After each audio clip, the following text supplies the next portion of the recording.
Thank you for your patience and welcome to the fourth iteration of the annual Montreal Oscillometry seminar.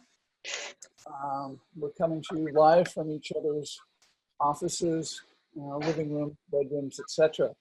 So it's going to be a fun series. We're going to go through several spectra, if you will, for this symposium on oscillation mechanics. Historical with the talk that's coming up by Charlie and the discussion with Jeff. In terms of subjects, we're going to be looking at the homeless of Ottawa. We're going to look at horses of Milan and all the way up to the in silica models that Jason will be discussing with us.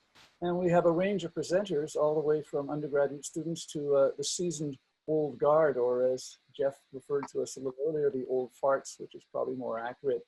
I'm super happy with the attendance. If everybody signs in, we're going to be 125 individuals from 35 institutions, from 17 corporations and 15 countries. So there's been quite a change in the past year, as we know, 1919 versus 1920, and I won't dwell on what a different world we're in. I just hope that I can get my slides to change. Let's see, over here. Click. Okay. Page down. Okay, and click. Here we go. So last year, we were going great guns, doing all kinds of cool stuff, and it included a week of activities prior to the seminar where people came over and we were able to show off the hardware of the oscillometry unit, where we have all different, all five of the commercial devices up and going, and we were playing with oscillometry under positive pressure conditions, both applying face masks and in intubated patients. And we had some modeling work going on in the garage, which was also a lot of fun. And certainly the socializing side of things in person was way better than what we're doing here on Zoom. And the now famous oscillometry suppers, sadly, will not be taking place this year. These are certainly a socially distanced no-no going on here, but next year I remain hopeful, or when we get the vaccine. So 2020 is very different, and without dwelling on all the negative aspects, which are obvious, I'm trying to look at the opportunities or the silver lining. Certainly there's been a cri de coeur written by several of the group, including Chung Wei's group in Toronto, about the limited access. We now have conventional pulmonary function testing, and this has caused people to look at oscillometry in a new light. In addition to the potential advantages that we've been long espousing about oscillometry, there's now the obvious infection control advantages, although the science to back up being less aerosol generating than conventional is not there, but I think this is work that needs to be done and will be done. So there's definitely a greater interest in oscillometry on the part of healthcare providers and practitioners, and so we can leverage that to go forward with oscillometry research. Certainly our experience here locally, and I'll be eager to hear what you folks have been experiencing in your own institutions, is there's been a heightened interest. We in fact had our local provincial government give us a call saying, hey, we hear about this technology, oscillation mechanics, interrupter technique and resistance, oscillometry, and they've given us some money to study acutely ill COVID patients. Of course, we've done a good job controlling things, so by the time we were set to go with ethics and everything, our numbers are now so low that we're going to be waiting for the second wave, but we'll be ready for that. And we've also got money to look at chronic respiratory disease, which now becomes much more interesting in the post-COVID world. So these are all things that I think that will spin out positively for oscillometry. If our beliefs turn out to be facts at the end of the day when they're well studied and gone over by our colleagues thoroughly. And finally, the biggest change maybe, I shouldn't say that, I don't want to minimize things. Another change is that you can drink coffee during the seminar, unlike the strict rules of the seminar where we normally host it. So we have had a number of interesting publications over the years. I'm just going to draw your attention to a few. There's the technical standards which came out, and Zoli and I were successful in convincing them to go with the term oscillometry rather than forced oscillometry, and I won't go on about that. There was a really nice paper that Brodie Foy, who is with us this morning, published along with Salman Siddiqui from Leicester, who sadly has another meeting that he's chairing now, so won't be joining us. But it tried to give some bites, some clinical meaning to the clinicians of what this biomarker frequency dependence of resistance is. So any of you who haven't read the paper, I urge you to read it.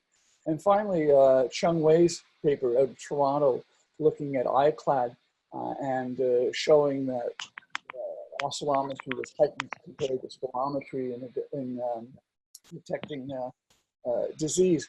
Certainly completes the circle that was left open when Mike Goldsman untimely died back in the early 2000s. He had presented an ATS abstract suggesting exactly this, but sadly died before it ever was morphed into a manuscript. So it was never really published. And I presume that Ross, the first author, must have disappeared into the clinical ether, again, because it never made it to a journal as a full article. Interestingly enough, one of the most interesting papers for us here in Montreal, and I'll share it with you, with the group, I think it was Leonard Lundblad who actually put this across my desk. It was a 1976 paper documenting that in healthy students, a dozen of them who were infected with influenza A had a frequency dependence of resistance that over 5 weeks disappeared. And this sort of begs the issue, is the peripheral lung and the measurements that we can make with oscillometry a biomarker that potentially would be of use in COVID-19 infections? And we have a presentation at the end of today, which I don't know whether it will support or refute that, but I can hardly wait to see the data that's going to come out from Cognita Labs. Finally, a number of us were involved in ventilator projects in the effort to make sure we didn't run out of ventilatory support as the epidemic was evolving. And so we'll have a special session towards the end where we'll actually get to hear from the people behind the Barcelona ventilator, Ramon, the Vermont ventilator, Jason, and we'll have a new invite from the Free University of Brussels where Charlie and I I think Jeff and Stuart were all involved in coaching them through the development of their breathing ventilator. So Levin from Brussels will be presenting that later on in the series.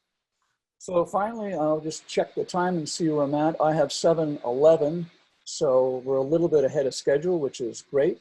Welcome everybody. We've got a great program set up. It's going to give me great pleasure to hand the screen over to Charlie, who I've known since fellowship days in the 80s and 90s at the Meekins when he used to come up from Denver, and now Charlie hails from Vermont. So from the metropolis of Vermont, he will be talking to us about the fellow who first was able to make measurements of oscillation mechanics and publish them back in the 50s, who sadly passed, but I guess happily at a ripe old age, Arthur Dubois. And I'm super pleased to have Jeff Fredberg from Boston up to be a discussant. My starting point of oscillometry back in 2013, after hearing Omar Usmani give a plea for clinicians to start using oscillometry, the result of that lecture in September was I pulled off the shelf and dusted my handbook of physiology that I hadn't opened in decades and read the chapter that Jeff and René Collin wrote back in the 1980s. So it's really fun to welcome Jeff to the seminar because his chapter was the starting point for me. Jeff, I don't know if you know it, but it is available online. I was able to download a PDF. I was not the person who placed it there, and I'm just making that known to all the people who are maybe joining the oscillometry club, if you will. It's a very good monograph that I would encourage you to find and read if you don't have access to the actual handbooks of physiology. So with that, I'll hand over the floor to Charlie, and I look forward to your talk and the ones that will come next. Thank you very much. I will stop sharing my screen now. Thanks, Ron, and on behalf of everybody here, we really appreciate you organizing this, particularly during this period of time. Okay, let's bring that up. There we go. Everybody see that all right? Mm-hmm. Okay. So I just wanted to reiterate something Jeff said earlier about mute your buttons, put your phones, etc. on mute, because if we start getting reverb, it gets pretty horrible. Ron asked me to talk about Arthur Du Bois, and I thought I knew a lot about Arthur until I started doing the research, and I realized I didn't, and I wanted to share some of the things I learned. He passed away last Christmas Eve at the ripe old age of 96. Arthur was born in New York City. His father was the chief of medicine at New York Hospital. He went to Harvard and did his MD at Cornell, but he was going through during the Second World War, and like my father, they rushed him through medical school in about 3 years. And after medical school, he did something that I think was momentous for his career. He became the medical officer at the US Naval Academy and took a course in physics. And I think this was pretty profound in sort of his interest in lung mechanics thereafter. He did a very exciting fellowship at University of Rochester with Fenn and Herman Rand and Otis. And then he did a short stint at the Peter Brent Brigham, and then decided to go to Penn to join Julius Comro, and was worked up through the ranks to full professor, and then was invited to become the director of the Pierce Foundation at Yale. And that's sort of his CV. I don't have his CV, but this is what I could piece together. According to his obituary, he had 181 papers, although on PubMed search, I can only find 97, but my gosh, most of us would be happy with a third of some of these papers, and as I will outline for you. A couple of books, particularly The Lung, which was well read in those days. It still is, I think. Now, everybody on this call probably knows this paper. It is a classic. It is a wonderful paper to read. And that paper, along with the companion paper, are the two most quoted companion papers in the JCI. And if you're a student of lung mechanics, you really need to sit and read these. These are really classics. If you want to learn more about Arthur as a man, Comro's treatise on body plethysmography, particularly the second part here in the American Review back in the 70s. But I think the most pertinent article, and one that everybody on this call ought to take a moment to read, it's nice and short, and it's just absolutely entertaining, is one that Arthur wrote himself in the Blue Journal back in 2000. Now, what you may not appreciate is when those two papers came out in the JCI, there was a third paper and then one a little bit later about measuring gas in the GI tract and trap gas and the lung that some of us that do clinical kinds of measurements appreciate. And so 1956 was one heck of a year for Arthur, as we will develop even more. Now, his work on the body box must have really caught a lot of attention, because this paper came out a couple of years later, and it really went into the details of the box, but hidden away in so many of his articles are real gems. And when I was looking at this one, I realized that he may have been the first person to actually do a specific airway challenge, because here's a patient that's being exposed to charcoal. There's a response in airways resistance. And then he gives them a bronchodilator and then a second challenge with charcoal, which there was no response to. And this is, I think, one of the things that Comro talks about, and that is that in their group at Penn, they would develop things like this, but immediately apply it to the clinical situation. And this is a good example of that. Now, Arthur had and this was during his time in Rochester, he did something else that was a first that I wasn't aware of, and that was measuring the plateau of CO2. He took Fowler's infrared analyzer, and here are the CO2 time tracings that came out of that. He'd actually been monkeying around with the body box prior to that and published this paper in 1955, a year earlier, measuring pulmonary capillary flow using nitric oxide uptake, something that he was very interested in. In fact, so much so that this paper in 70 is a hoot. I talked to one of his postdocs, Tom Schaefer, earlier in the week, and he described getting into this box and immersing yourself with water and then making these measurements. This is a really interesting paper to read. I highly recommend it. But Arthur clearly had a thing about water. He really liked water. And I think that's because of his time in the Navy. Here's one on simulated dives with Ed Lanfear. Ed joined us in Wisconsin when I was a graduate student. He told me all about these crazy experiments they would do. So here they're looking at airways resistance, inspiration, expiration during dives. Alveolar gas exchange clearly is the influence of Fenn when he was in Rochester during a submarine escape. And this was done with the folks over at the New London, and which is the US submarine base of considerable note. This is a really cool paper where they're looking at diving reflexes and plunging their faces into cold water. The most remarkable series of papers are with fish. He was measuring the pressure profiles in fish while they were swimming. And Tom Schaefer was telling me about how they'd pack up the truck with all his stuff and take it to his house, which was over on the coast near Woods Hole. And I thought they did all this stuff over at Woods Hole. No, this was in his backyard. He set up this whole contraption and did all this work in his backyard in the summers.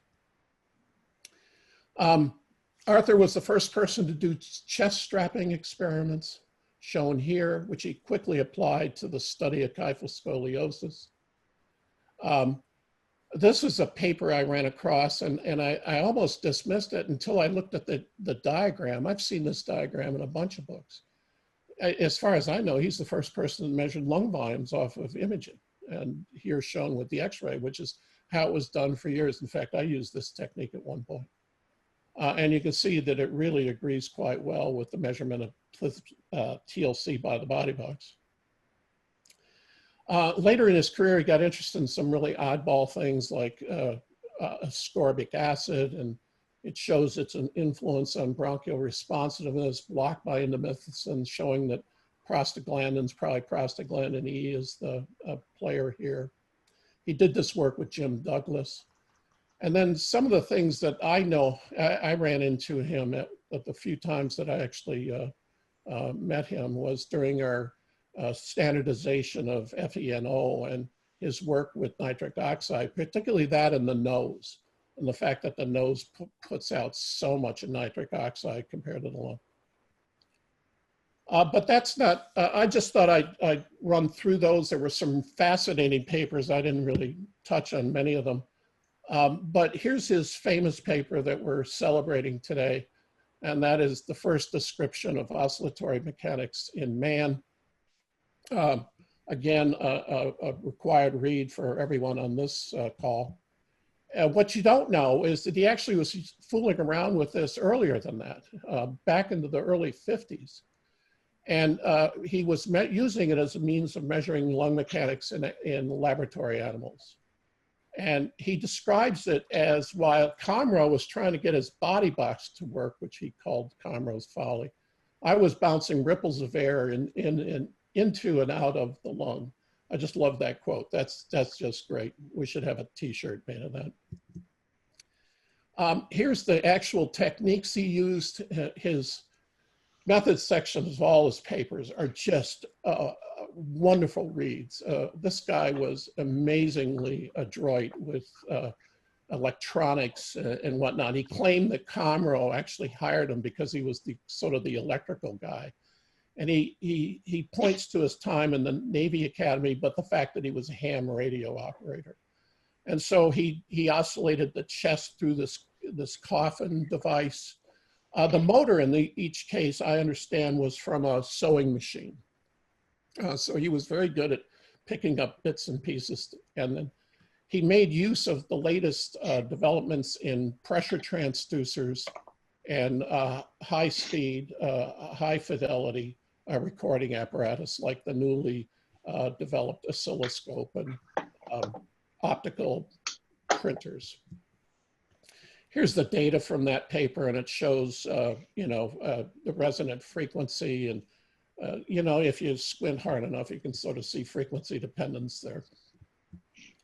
And then I think he's one of the first people that did any kind of modeling. And he used his electrical background to develop a model. But as he pointed out in his paper, even though we can reduce these things to simple, relatively simple models such as this, the real lung can be much more complicated, particularly in disease. Now, another paper that I draw your attention to, because I think it tells us something about this method. And this was written in '68 with Aaron Fisher and Richard Hyde. And they did some 40 subjects and then a bunch of different folks with different kinds of lung disease. This was written now over 10 years later, and yet there was only probably one other paper in the interim. So this technique did not get picked up. And unfortunately, some of the Arthur's conclusions about the technique don't really terribly help the situation.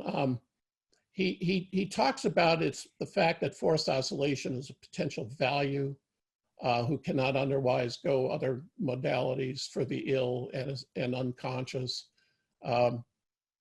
It requires, and he points this out, that you really have to measure lung volume and to really make heads or tails out of this. And I think that's one thing that we should be thinking about. And then, you've got to watch the technical aspects. And he felt that it was mandatory to carefully supervise the test.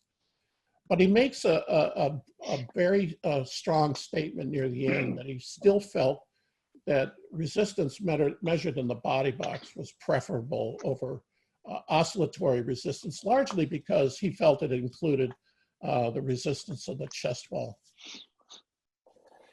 So I realized this was quick, and Ron, you'll notice that I'm going to get done before my time, but I just really want to tell you something that I didn't really appreciate. Arthur Du Bois was a true Renaissance man. I mean, he was driven by his curiosity.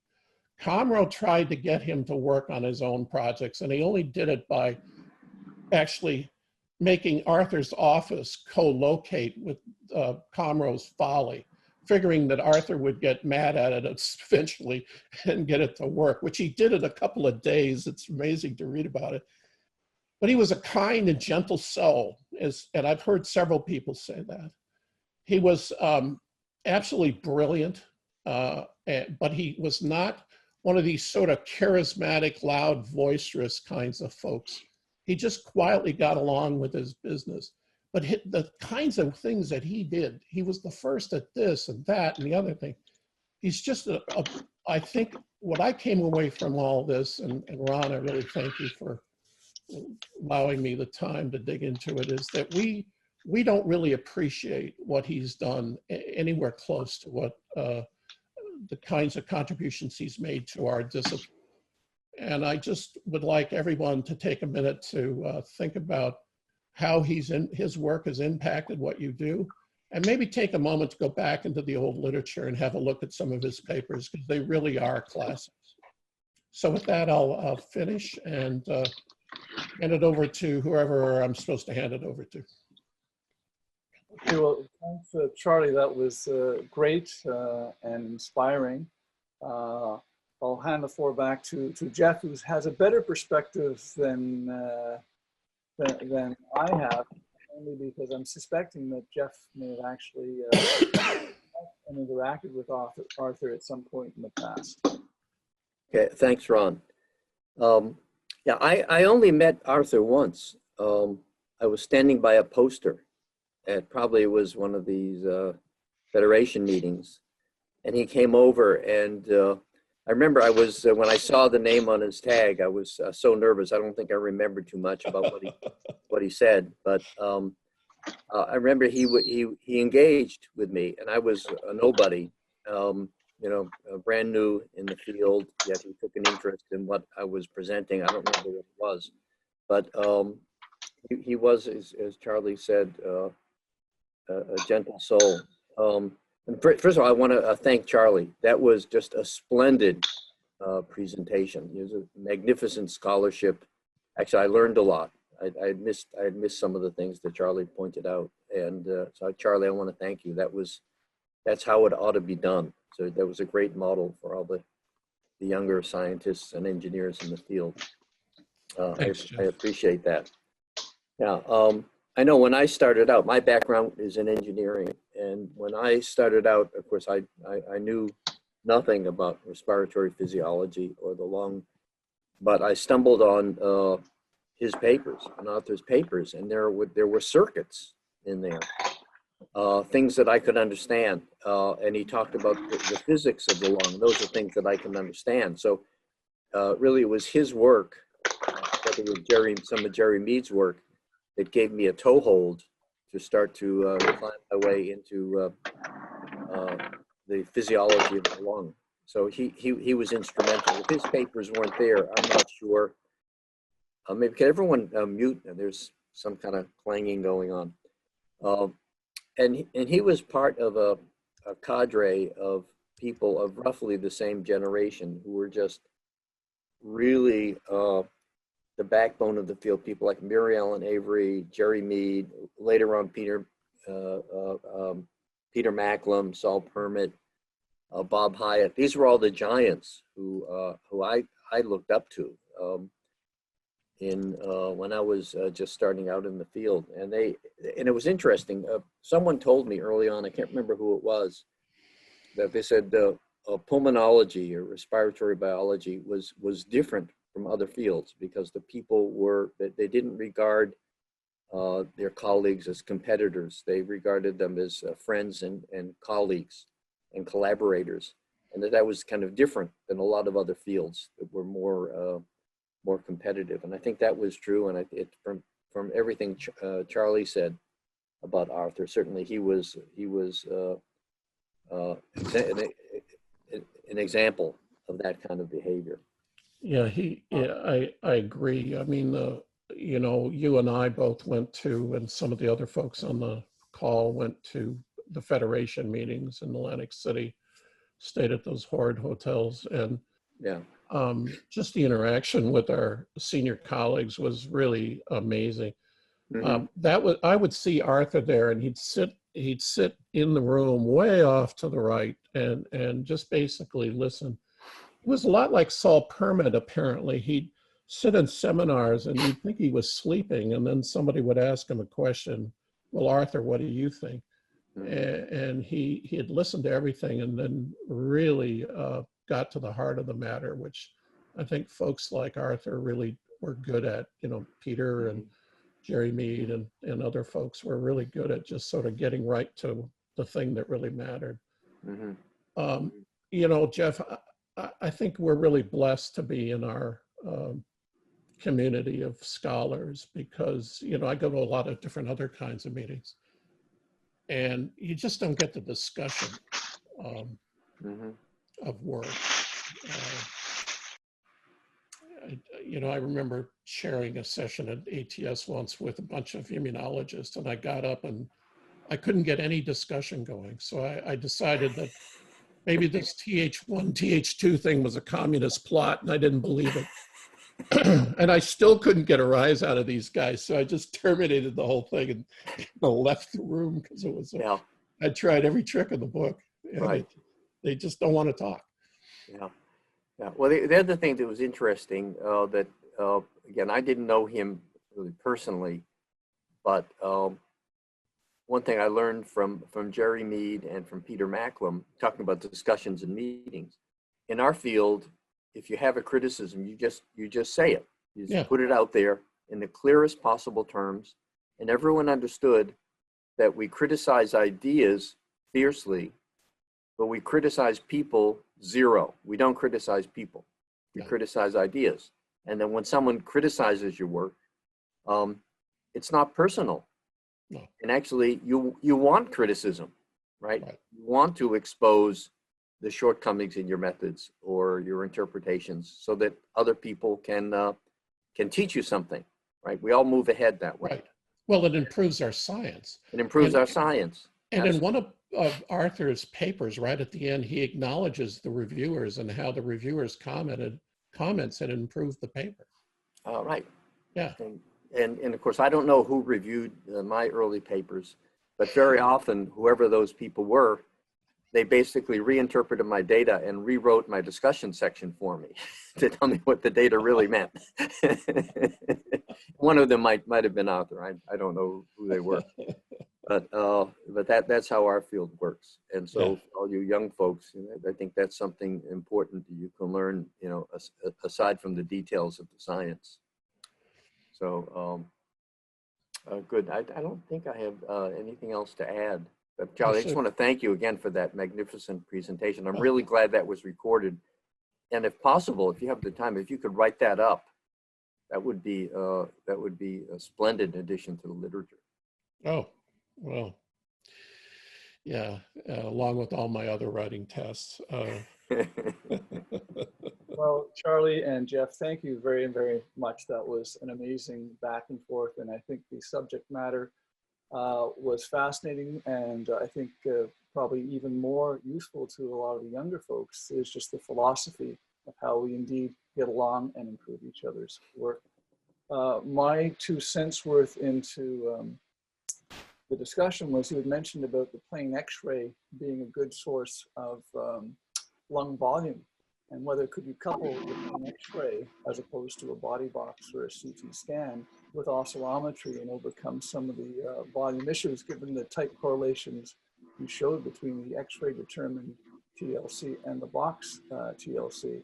And I would just put a little dig into Raul San Jose Escobar, who's with us from Boston, because he's one of the CT mavens, and he and I have done some work together, and his TLV measured on a CAT scan actually didn't show as good a plot with the body box TLC as Charlie showed.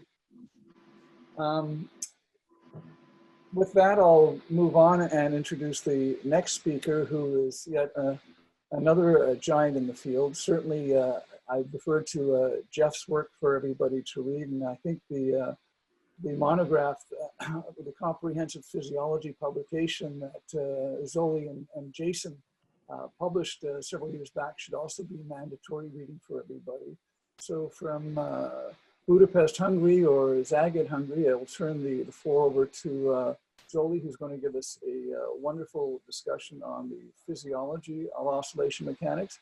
And I'll prompt Zoli as he comes on to maybe say a word or two about Arthur, because I know that he has spoken to Arthur and has some information to share about Arthur's offices that will probably resonate with many of us who feel unsupported by our institutions. So with that, Zoltán Antas from Hungary, the floor is yours. Thank you for speaking to us. Thank you, Ron. You can let me share my screen, probably. I think you can do it yourself. If you go to the bottom, there should be in the center a green share screen. Yep. And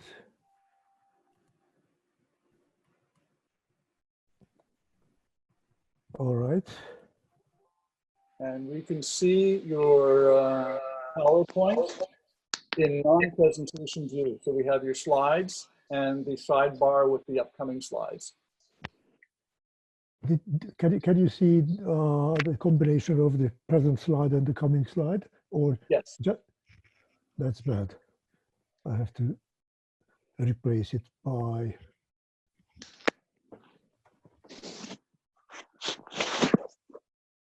Maybe this way. Yes, we have only your current slide. Okay. So thank you very much. We have the next slide coming now. Sorry. Oh. Just switch presentation mode. If you go on top, you'll be able to go switch screens. You're probably on 2 screens. Thank you, Esther. No problem. Zoli, it looks good now. I don't think he switched screens, but it's okay. Well, it works. Everybody can see it. Should be bigger, probably. Zoli, go ahead. Okay, so thank you very much for the opportunity to talk. And I was really deeply impressed by Charlie's thoughts and Jeff's reflections on Arthur Du Bois. I was a little bit luckier because I met him twice or three times, and we also exchanged letters. He was a very, very kind person. So I just follow the same line and highlight the technical terms in the letter he wrote to me on how the oscillometry was born. So we see cathode ray oscilloscope, potentiometer, drinker aspirator, attached a piston from an aircraft engine to the respirator, a DC motor from the back wheel of a bicycle ergometer, corrugated rubber tube moved by a sewing machine motor, and the chest velocity was measured with a magnet resting on the chest. So an amazing mixture of technical elements which are all related to something else. And he puts all these together and creates setups and novel things come out of it. So it was a very moving and the paragraph of his letter with some sarcasm. Well, he apologized because he did not have any photographs of the first oscillometers, because his main task was to make the Cambrose plethysmograph work. And once he did it, then he could take pictures, but only on the plethysmograph. So just starting from this technical arsenal, I would give a very, very superficial and short overview on the driving device which has been employed in the oscillometry.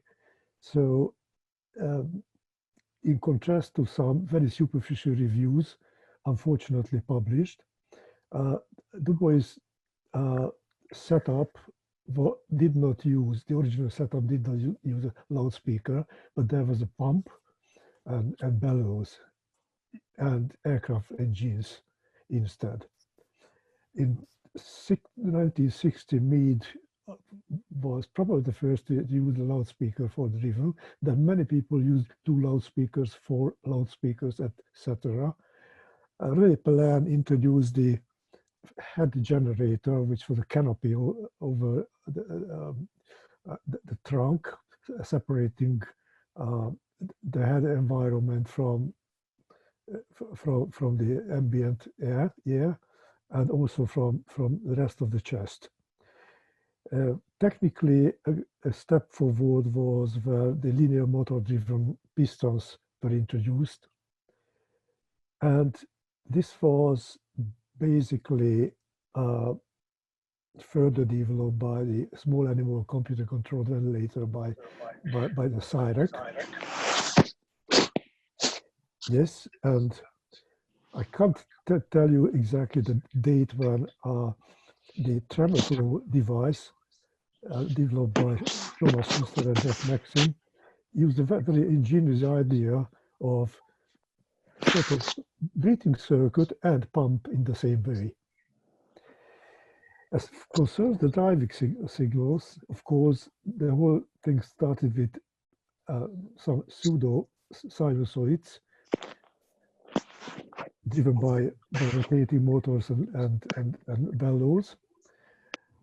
And it took some time until the sequential measurements at different frequency sinusoids were taken over by a mixture of signals. That was a random noise, also misquoted many times in the literature and mixed with the impulse sequence technique. Actually, the very same year, a slightly more economical driving signal was introduced by the Belgian group. That was a sequence of impulse, but this was this technique was, or this signal type was abandoned within 1 year when they realized that the impulse was not an optimal uh, driving signal. So then they introduced the pseudorandom signal, which is basically the dominant signal at the current oscillometry, apart from the fact that some atavistic loop popped up with the impulse oscillometry system, which went back to the impulse. And as for the atavism, not yet, sorry. So it is still the pseudorandom, but a signal type which was able to validate. So it had a tidal excursion. Of course, several problems were not solved, like the rebreathing, and several further problems were created at the same time, just because of the high amplitude of the signal. But I am not going to go into these details now. So another atavism is the renaissance of the sinusoidal signal, which is how we call it simplistically. It's the intrabret approach.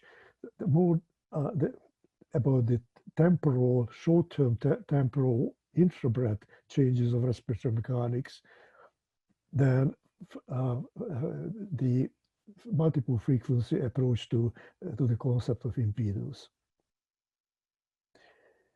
Yeah, actually, it was about the early 90s where René Pellan and his group in Nancy studied intrabret changes during normal breathing at different oscillation frequencies, a sequence of 10, 20, 30 hertz sinusoids. And also Raffaele Dell'Arca's group studied the 5 hertz intrabret changes of basically impedance, but concentrating on the reactance, and then just splitting the average inspiratory and expiratory reactance and comparing these two states. And we did some further work on this line too. So in a way, the whole stuff started with the single frequency measurement, and the single frequency measurements gave you some effective total respiratory impedance in a certain frequency. It was decomposed either the resistance and reactance, or in the first years more the magnitude of impedance and the phase angle. But this latter way was abandoned later on. And the further step was when we could use multiple frequency oscillations at the same time, and we averaged the impedance at multiple frequencies for a number of total breaths. A slight refinement of this measurement, measurement approach, was when the total respiratory impedance was split into inspiratory and expiratory parts and treated separately. In the intrabret approach, we are more concerned in dependence of impedance as a function of time, or then paired with the momentary volume and flow signals. And of course, ideally, in our dreams, it appears every now and then that if we can combine a time frequency approach, we would get the most information out of this process, but it is rather futuristic, I think. Now, instead of just a list of impedance data at the oscillation frequencies, more popularity has gained by the so-called derived oscillatory measures. Among them, a very popular measure is the frequency dependence of resistance, which is normally expressed by the difference of a low frequency value, say 5 hertz, minus the higher frequency value, which can be 20 or 19 hertz, depending on the device. And this frequency dependence has been addressed by many studies, and increasingly superficial interpretation appeared. So I would like to concentrate on this misused conception, or sometimes something which turned into misconception. As a matter of fact, if we encounter with the negative frequency dependence of respiratory resistance, it is basically, it can be caused by any compliant structure which is in front of any impedance or resistive or complex impedance. Also caused by parallel homogeneities of the lungs. And this is probably which is a little bit too much augmented in the literature. We can address the tissue resistance as a contributor to the frequency dependence, mostly and largely in the low frequency region, and also measurement errors. So let's look at these components potentially capable of producing negative frequency dependence one by one. We speak very little about the so-called head generator and the upper airway artifact. We honor this finding and this idea in handbooks and review articles, but in the everyday oscillometry, it is largely ignored. You probably know all what these experiments were about. So they realized that even if the cheeks are firmly supported by palms, either your own palms or the assistant's palms, the shunt impedance exerted by the cheeks movement during oscillation cannot be completely eliminated. So these authors put the head in a canopy and had a pressure oscillation within the canopy, so that the same pressure oscillation appeared in front of the pneumotech and around the upper airway walls. Some measurements showed basically no difference between resistance measurements in normal subjects, even if the cheeks were not supported. They actually measured resistance without much correction, was retrieved by the head generator technique. But this did not hold for the reactors, just to note. At higher resistance values, like in COPD patients, the measured impedance was largely underestimated, showed a negative frequency dependence. There was also a big difference between the reactance curves.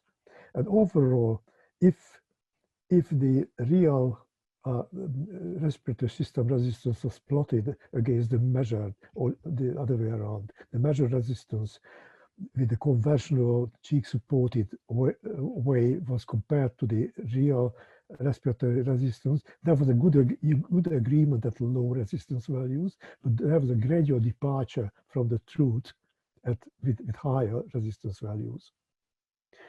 In another study from Leuven, Belgium, different subject groups were investigated with and without the head generator, and also without the cheek support, which I ignore in this talk. So the resistance values, if we look at the tendency between, say, 5 and 20 Hertz, they are fairly flat and don't differ too much in healthy adults. This is a bit similar in severe obstruction, where the frequency dependence, the negative frequency dependence, is there despite the fact that a head generator was used. So the upper airway artifact was cancelled. So it indicates that the frequency dependence had the major contribution from an intrapulmonary region. Really interesting is to see the intermediate cases, like the moderate obstruction, where with no head generator, the conventional way exhibits or reveals some negative frequency dependence, which is absent if the head generator is used. And similar finding relates to other higher impedance population of the children. So the next thing is the parallel inhomogeneity in the lungs. I just address the very first study because it was very thoughtful, although it was simplified by using 2 parallel compartments, but all the basic findings can be illustrated by this way. So the 1 compartment and the 2 compartment model in a geometrical and in an electrical analog way, or it is showing how this asymmetric 2 compartment system works if the respiratory rate is slow or the oscillatory rate is slow, whichever, because there is time to fill the 2 compartments and empty from the 2 compartments simultaneously. But any further higher frequencies with a rapid respiratory rate or higher oscillatory frequencies, I would say even the normal 4 to 5 hertz low frequency range exhibits an asynchrony, which in turn will lead to frequency dependence of resistance. That is what we show here. These are basically very low frequencies and a very simple model, just a 2 compartment and an electrical analog. And the same holds for the compliance, which dramatically drops down with increasing frequency. So these Jolie, it's coming up to 15 minutes now, just to let you know. Okay, so these models were further investigated and developed, and more complex structures, different formulations of viscoelasticity and computational support was given. I just mentioned the contribution of tissue impedance, which is relevant at the 2 to 5 frequency range, but disappears afterwards. But let me draw your attention to a constant value where the chest wall resistance goes on. This is what we add, knowing or not, to the Newtonian components, which are not airway components. And something about the measurement errors and looking at the R5 minus R20, we can see that with increasing simulated mechanical model impedances, the deviations in the readings of this frequency dependence can become dramatically different. Thank you.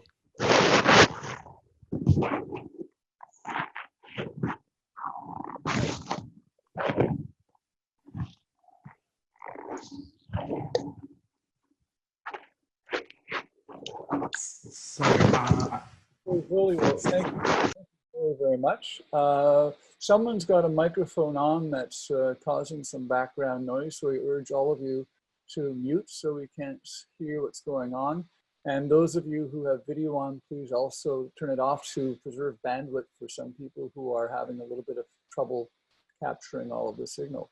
I'll turn the floor over to Brodie Foy, who's from the UK, currently doing his postdoc work down at Harvard.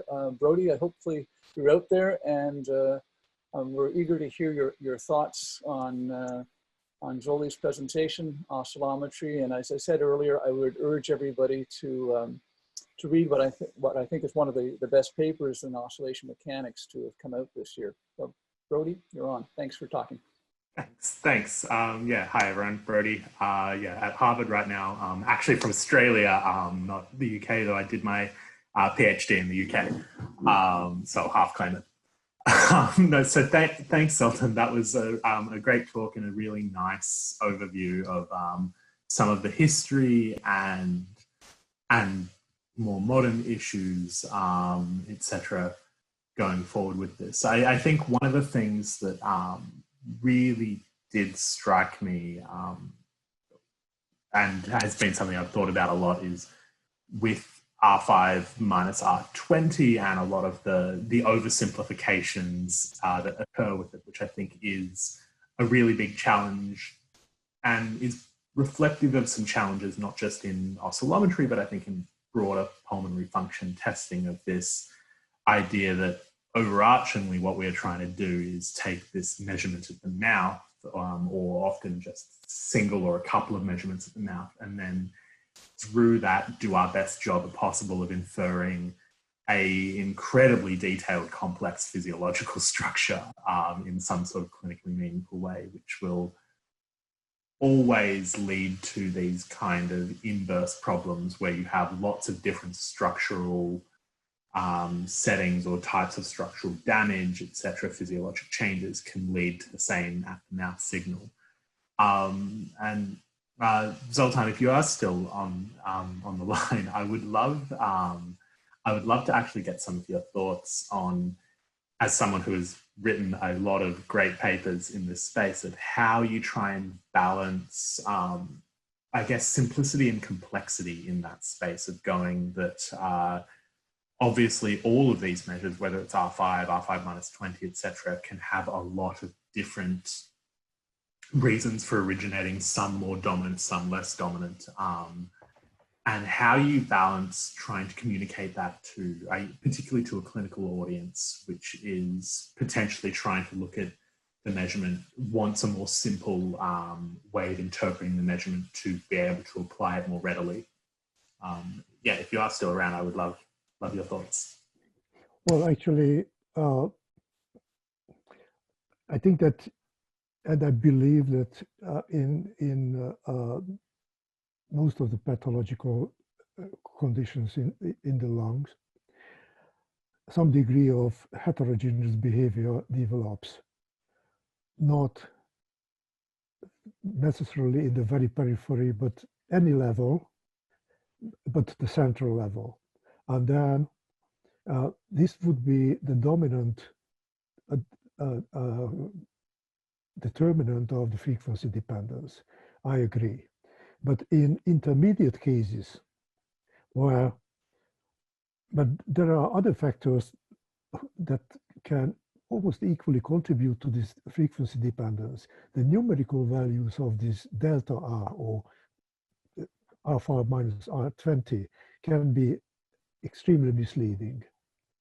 I would probably rule down the tissue contribution because the frequencies are fairly high, unless we are measuring a very restricted respiratory system or simply small children. In that case, in the measurement frequency range, the frequency dependence enters the, say, 5 to 30 hertz region and adds to the frequency dependence of the inhomogeneous behavior.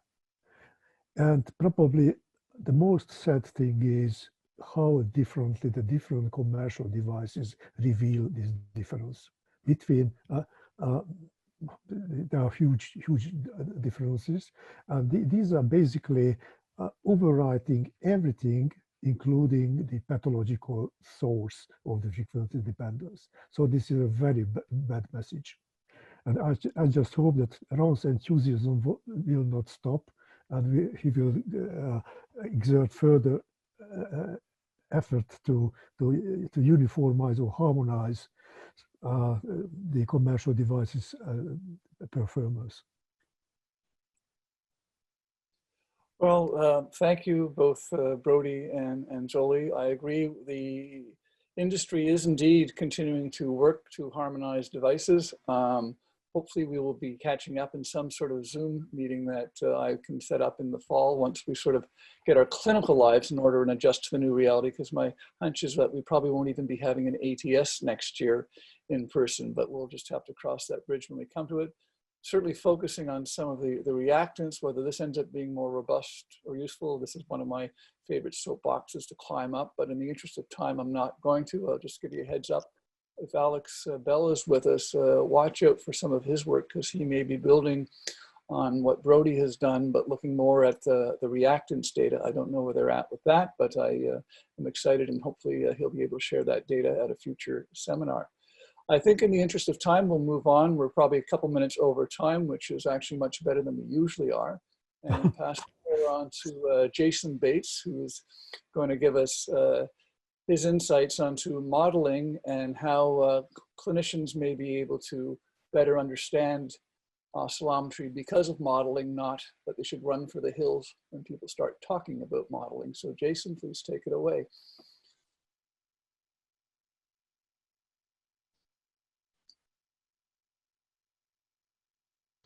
Right, can you hear me okay? Now, Perfect. can you hear me? Yes. Okay, now I thought I was going to be able to, what do you see on your screen? Do you see the? I have your main slide, and you've got your upcoming slides in the left-hand column. Yeah, why is it? We need I can see the, when I run the slideshow, it appears on my other screen. How do I get it across? You have to stop sharing this screen and then select the other screen when you start sharing. Oh, thank you. Okay, let me. So share screen, and I'm going to share the screen. Nope. Oh, man. So I'm going to stop sharing. How do I share this screen? You go switch screen. You'll see on top, it gives you an option to switch screen if you have two monitors. I do have two monitors. On top of what? Sort of, I don't see it, unfortunately, but there should be an option at the top of your PowerPoint screen that says switch screen.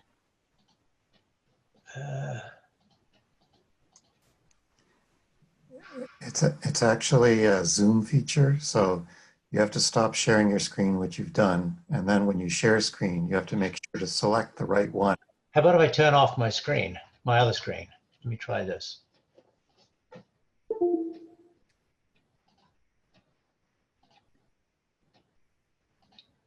There we go. How's that? Great. Okay, solved that one easily enough. Thank you, Esther from BI, for jumping in and helping us, and Jeff from Halifax. Okay, there's my mandatory disclosure slide. I want to talk today about the role of mathematical models, which I hope to convince you is central, and that's probably evident by thinking about what the last two talks told us. So anyway, just to summarize the situation we're dealing with, we're talking about the measurement of respiratory impedance by oscillometry, or input impedance in particular, and that involves applying some kind of oscillatory flow signal to the mouth or the airways of a subject and measuring the flow and the pressure at the site of entry, hence the term input impedance. And those signals, both oscillating in time, are then stuffed into a computer where a bunch of things happen. And out of that comes this thing we call impedance, which is a function of frequency, and it's got two independent parts. One we call the real part, also known as resistance, and the other part, the imaginary part, known as reactance. And the imaginary part is multiplied by the square root of -1, and this is just a sort of mathematical trick for keeping the two parts separate. So now the question is, what do we do with this? Because thus far, it's just been a purely empirical exercise. We applied some oscillating flows, measured some pressures, did some signal processing, and got this thing called impedance. But ultimately, we're interested in using it to either understand physiology or diagnose disease. So we want to get to usefulness of impedance. And the question is, how do we do this? And by the way, I want to introduce a new term at this point, the oscillometer. The oscillometer is the aficionado who uses oscillometry to do something useful. that I presume includes everybody listening here. And I kind of like the French flair of that as well, in deference to our French-Canadian colleagues, since this is up in Montreal. So the shortest trip to usefulness looks like this. You measure the real and imaginary parts of impedance using forced oscillations with appropriate signal processing, just what I showed you. And you go straight to the extraction of parameters and use them empirically to diagnose and/or prognosticate. And Zolly just mentioned some of these in the use of clinical oscillometry. Probably the parameters that have dominated the field thus far are the resistance at 5 Hertz, the resistance at 20 Hertz, the difference between them, the reactance at 5 Hertz, and so forth. And you can use these as purely empirical parameters. Now, so they're purely empirical. And if they correlate, as you go through studies and find in your experience, if they correlate with disease, response to therapy, and so forth, then they're useful. You don't have to care about what they mean. They are just parameters that you measure which track something of clinical importance. And this is similar to a lot of evidence-based medicine, actually, when you think about it. Evidence-based medicine is the formal testing in randomized trials of interventions or procedures. And these things usually have, a lot of these interventions and procedures have their origins back in the mists of time, but presumably they were motivated on the basis of some rationalization in the minds of the people who proposed them, thinking, well, it kind of makes sense, let's try that. A lot of the time when these clinical trials are performed, we find out that they were completely wrong, or in fact, they thought it was a good thing, it turns out to be a bad thing. That's the way it goes, and that's not anybody's fault. That's a reflection of the fact that medicine and the human body are incredibly complicated. But you can look upon, R5 and R20 and all that kind of stuff as evidence-based medicine type stuff, purely empirical parameters. Now, the intellectually curious oscillometer wants to make a more enlightened trip to usefulness, and they want to take a little detour that looks like this. You get your measurements of real and imaginary parts of impedance, and on the way to usefulness, you want to explain what they mean. And what that means is linking structure to function. You want to know what R and X reflect in terms of meaningful anatomical, physiological components of the lung. And from that, you ultimately hope to have some kind of clinical or physiological usefulness. And the reason for doing that is not just intellectual curiosity. For one thing, it in principle makes the search for useful parameters more efficient, because rather than flailing around in the dark saying, oh, let's try this parameter or that one, you can, on the basis of your knowledge of mechanisms underlying the whole business, say, well, it's more likely that one parameter or another is going to carry useful information. So that can make things a lot more efficient. And also, very importantly, it provides scientific insight, because scientific insight comes from extracting simple basic mechanisms from what initially appears to be a hopelessly complex mishmash of phenomena that you're studying. You're trying to make sense of the apparent complexities of nature. Now, the fact is that you can only make the enlightened trip if you hitch a ride on a model. And this is really the message I want to get across. There is no alternative. If you don't invoke a model and consciously understand which model it is you're invoking and explore what follows from it, you will always remain confused. And I suspect I can hear some eye rolling in the audience. People go, oh God, here's Bates going on again, modeling again, yeah. But the fact is, it's true, because our understanding of the world at any level is based on models going on in our brains. So we can talk about reality out there, but actually all we ever have in our personal grip is the model in our minds of our interpretation of reality. And so in understanding impedance, we formalize that in terms of simple mathematical models whose consequences can be explored in their entirety. And the only question is the model good enough for the purposes at hand, or is it not? And if it's not, you have to find another one.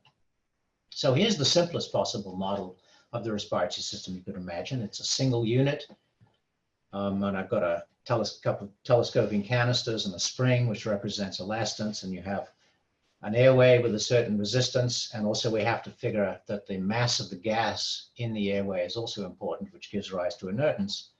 And that's the equation of motion of the model. So that equation tells you exactly how that model behaves under every conceivable circumstance.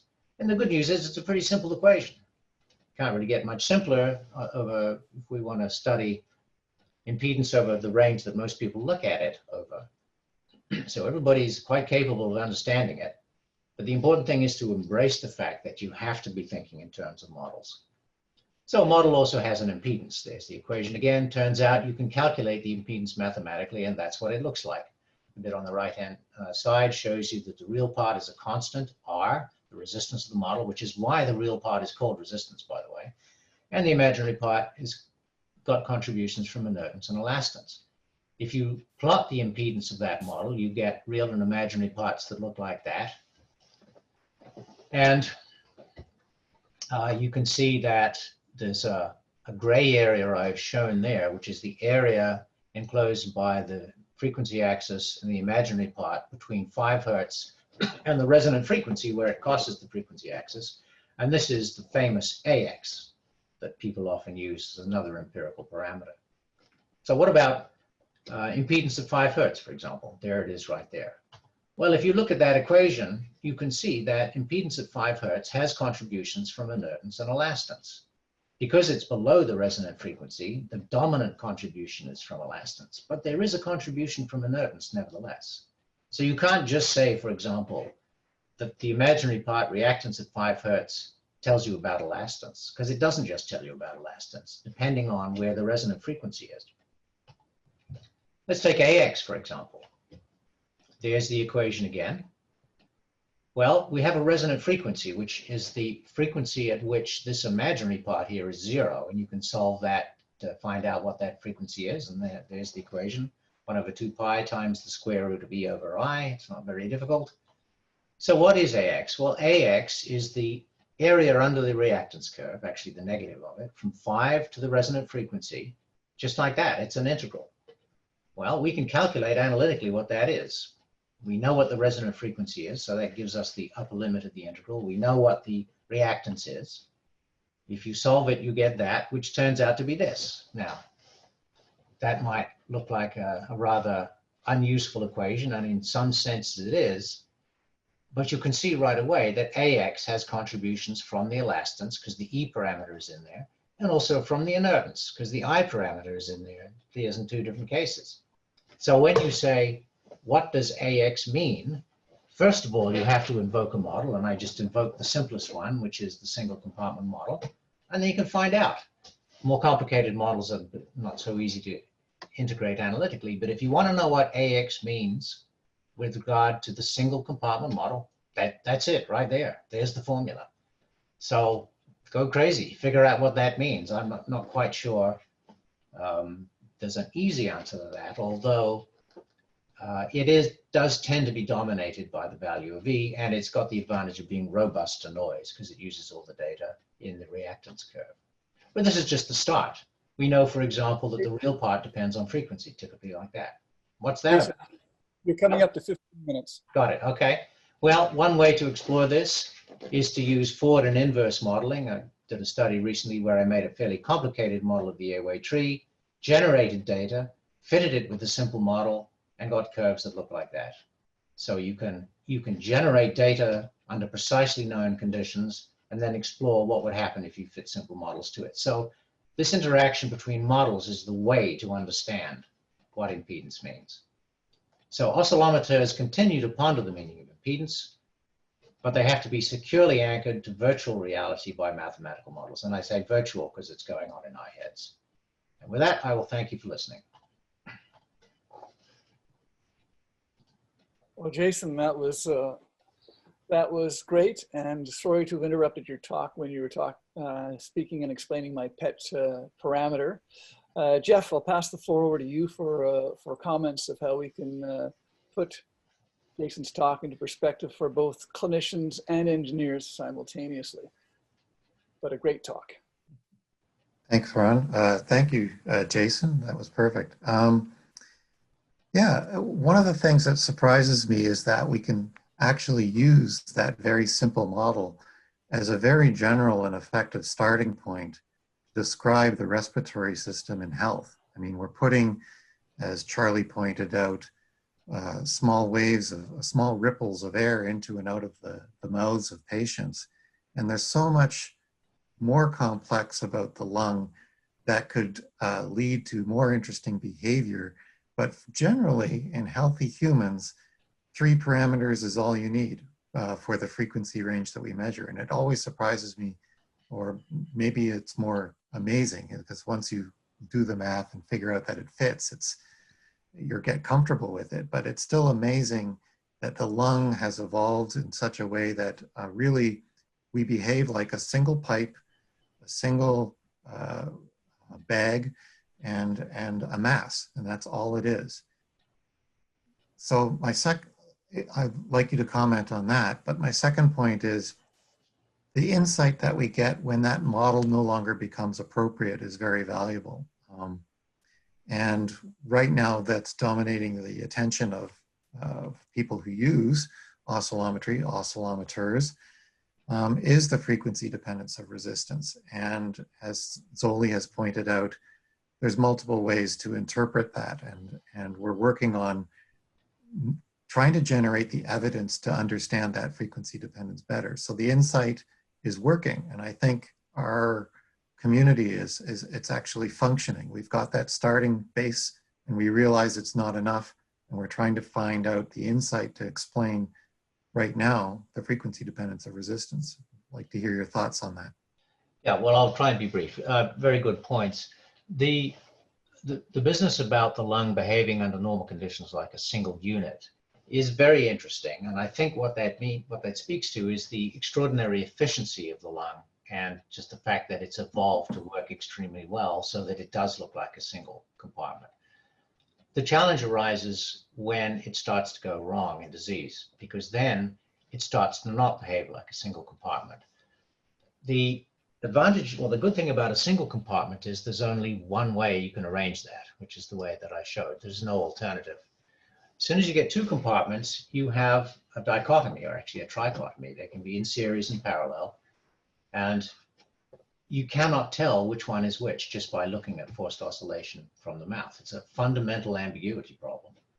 So at that point, you have to be extremely careful, just assuming it's one or the other. And as Zoli quite rightly pointed out, the field has become biased by this notion about central and peripheral airway resistance related to R5 and R20 and all that kind of stuff. And that I think may well be wrong. I think most of the frequency dependence people measure over that range is the interaction between the proximal structures of the mouth and so forth interacting with the lung. I don't think it's telling you what people profess it to say at all. But, you know, it's hard to know. The only way you can argue about this is by using models. So you have to have the model possibilities in your head and understand them if you want to have any clarity about this. And the more components you have in the model, the more complicated they get and the more different ways there are to arrange them. And that's just the way it goes. Very good. Ron, did you, as a second discussant, want to raise a point with Jason? Well, in the interest of time, I'll be brief. I would just urge the clinicians out there to realize that we have many tools that we understand equally badly. Electrocardiogram, CT scanning. I challenge my colleagues to really explain to me vector physiology that results in the signal that immediately signals the presence of an acute myocardial infarction. And CT scanning is used and adopted without questioning because it looks like the anatomy we see when we open the patient up. However, the mathematics behind it is very similar to the analysis that's used to analyze oscillation mechanics and is understandable only to the engineers. So I don't know why that we are being more accepting of some and not others of these technologies. And my last parting thought will be just to go back in time and imagine we have 1950 again, and we have the JCI and the JEP paper. And are we going to go with traditional physiology as we know it or oscillation mechanics? And if we had the computational power of computers back then, I'm not sure which way it would have gone. To have adopted the FEV1 as the biomarker and then accumulate all the data that goes with it that makes it robust is great. But had we done that with some of the oscillation mechanic biomarkers, maybe we would be practicing differently. I think the only way to know is to maybe continue using oscillation mechanics, but more frequently in parallel, and just see if we can establish some prognostic information based on oscillation mechanics. It's a self-fulfilling prophecy. Until we start using it in the real world, we'll never know. I think in the interest of time, I'm going to move on unless Charlie and Leonard absolutely insist on putting their questions through that I have been told that they are eager to ask. So Charlie, over to you for 30 seconds. Well, Jason, thanks a lot. That was really good. I think it's important to have a model in the back of your head. I mean, we measure FEV1 and we have a model that we apply it to. And I think understanding that's important. But you know, it gets back to the experiments that you do. If you can do an experiment and only that you can confirm only changes one aspect, like changing lung volume or what have you. Problem there is, of course, it changes everything, now that I think about it. Yeah, I don't want to get bogged down in this. I mean, my personal strongly felt opinion is that you have to have a model if you want to ask the question, what does it mean? If you don't, you will remain permanently confused. Yeah. Anyway, listen, Ron, thank you so much for organizing this. I'm going to pass it back to you so we can move on. Okay, great. Thanks, Jason. Leonard, I owe you a beer because I'm not going to put you on, so please. That's fine. I'd rather have a beer. And I'm going to pass the floor over to Sarah, who is one of Grace Paraga's trainees, who is now relocated to McMaster. And she's going to co-present with Dante, who's down at Stanford. And Dante, I apologize, I don't know from where you hail, but you can introduce yourselves. And we're going to look at the crossroads of imaging and oscillation mechanics. So Sarah, over to you. Great, thank you very much, Ron. I think you should be able to see my slides okay? Perfectly. Great. So we'll begin this morning by introducing a novel free-breathing proton MRI approach to measure regional specific ventilation that was developed by Dante Capaldi while completing his PhD with Grace Paraga at the Robarts Research Institute. And Dante was kind enough to join me this morning, and he'll start off by providing us with a brief rationale for this new imaging method and cover the acquisition and quantification methodology.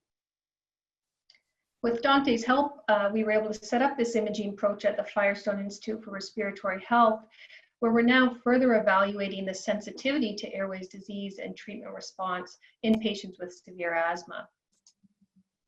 And to do this, and why this work really ties into this seminar, is that we have integrated airwave oscillometry into our study designs to try and help us understand the sensitivity of free breathing MRI specific ventilation maps to physiology in severe asthma.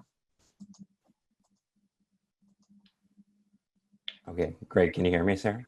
Yeah. And everyone? Yeah, perfect. Okay, so good morning, everyone, and thanks for the introduction, Sarah. As many of you are already aware, ventilation is defined as a rate. One method to evaluate pulmonary function is through hyperpolarized gas MRI, where cyan is the gas distribution, co-registered to anatomical proton MRI, which is a static breath hold maneuver. That being said, there's been interest in the community to explore alternative imaging approaches that are not breath hold and instead are free breathing to capture physiological information related to ventilation. One approach we developed was acquiring whole lung free breathing proton MRI, where we acquired free breathing coronal images starting from the posterior to the anterior, as well as respiratory bellow data. We then binned our images based on respiratory phase to generate multiple 3D volumes of the lungs at different lung volumes. Perfect. Then what we then used, those volumes were used to produce 4D interpolated images of the lungs that are synchronized to the respiratory cycle. To extract ventilation information from these images, we first have to take a step back and look at plethysmography. Using plethysmography, we can measure specific ventilation as tidal volume over FRC. We can alternatively describe this as the ratio of difference between volume of air at inspiration and expiration normalized to volume of air at expiration. And knowing that MR signal intensity is inversely proportional to lung volume, we can further describe specific ventilation as shown in equation 1. Applying this equation to register tidal inspiration and expiration volumes on a voxel by voxel basis, we can subsequently produce the following specific ventilation maps, where hotter colors relate to higher measurements of specific ventilation. Previously, we observed that specific ventilation maps were quantitatively and qualitatively similar in healthy volunteers and asthmatics with noble gas MRI. As compared to healthy volunteers, we observed a reduction in global specific ventilation in asthmatics. And furthermore, ventilation defects identified using hyperpolarized gas MRI has significantly reduced specific ventilation. Our previous findings have motivated us to extend this work in asthmatics to see if we can observe treatment response in bronchodilation, as well as compare our methods to oscillometry. Great. Thank you very much, Dante. So to address the next steps in this investigation, we implemented a very simple study design in which healthy controls and severe asthmatics performed airway oscillometry and free breathing MRI within 15 minutes of one another at baseline. And then the severe asthmatics went on and repeated both free breathing MRI and oscillometry after salbutamol inhalation such that bronchodilator response could be evaluated. And today we've evaluated 5 healthy controls and 10 severe asthmatics who have completed the study, and this slide here summarizes their patient characteristics. And what I want to highlight is that the mean ACQ for our severe asthmatics was 2.5. So these are poorly controlled asthmatics despite treatment with high-dose inhaled corticosteroids, and that 6 of the 10 were prednisone dependent. And this slide shows representative MRI-specific ventilation maps acquired pre and post bronchodilator for a 45-year-old female with severe asthma. At the time of imaging, she had an ACQ score of 2.2 and complained of significant chest tightness and dyspnea, despite receiving treatment with benralizumab, which was adequately controlling both her sputum and blood eosinophilia. And what the yellow arrows are highlighting are focal improvements in specific ventilation following bronchodilator for this patient, where the voxels are transitioning from dark red to yellow. And for the whole lung, the specific ventilation was improved in this patient from 0.3 to 0.17 following bronchodilator. And this improvement was in agreement with an improvement in FEV1, and also an improvement in oscillometry-derived measurements, including R5, R20, R5 minus R20, X5, and also AX. And this plot summarizes the MRI-specific ventilation for all study participants. The 5 healthy controls are shown here in black, and the 10 asthmatics are shown in red, both pre and post bronchodilator. And I'll use this color coding throughout the remainder of my slides. And what this plot is showing is that MRI-specific ventilation was significantly greater for healthy volunteers than patients with severe asthma prior to bronchodilation, and that MRI-specific ventilation was significantly improved in patients with severe asthma following the inhalation of a bronchodilator, such that it was no longer significantly different from the healthy volunteers. And I've included this table as I wanted to quickly highlight that our observation that MRI-specific ventilation was significantly greater in healthy volunteers than patients with severe asthma supports the seminal observations that were made at the Robarts Research Institute in Dante's original publication. So our work has validated this observation for the first time at a separate institution and also in an independent cohort of severe asthmatics and healthy volunteers. And as expected for all severe asthmatics, we evaluated the post-bronchodilator improvement in FEV1, and FVC was also statistically significant, as was the improvement in R5, R20, R5 minus R20, and AX. X5 was also significantly improved. I just noticed I forgot to include that plot on this slide. But what we were most interested in was the relative sensitivity of MRI-specific ventilation to bronchodilator, which I'm showing as summarized in this plot. So the y-axis here shows the percent change post-bronchodilator, and I've shown the specific ventilation on the y-axis, FEV1, and the oscillometry measurements that we were looking at.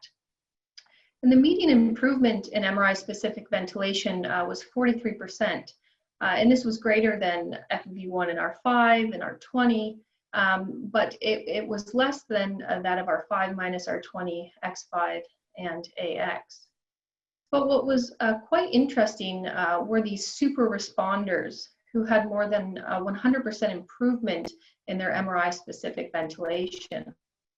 And compared to those asthmatics who had less than a 100% improvement in MRI-specific ventilation, the super responders appeared to have worse asthma control.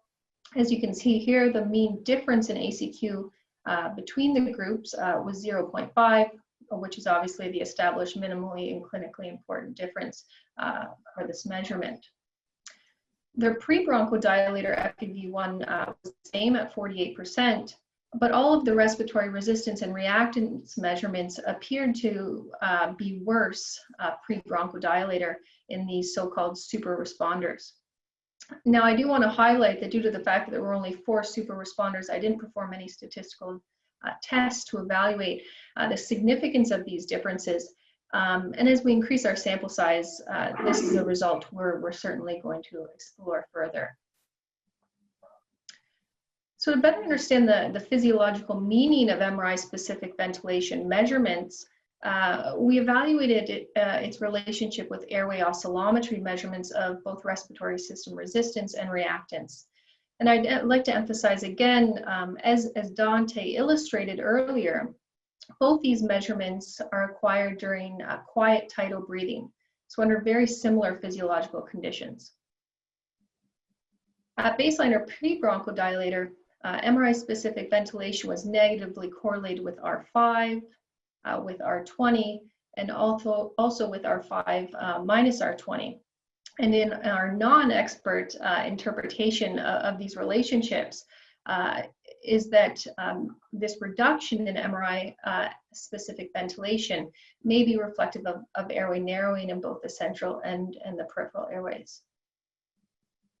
We also evaluated the relationship between bronchodilator reversibility measured by MRI-specific ventilation and airway oscillometry measurements of respiratory system resistance.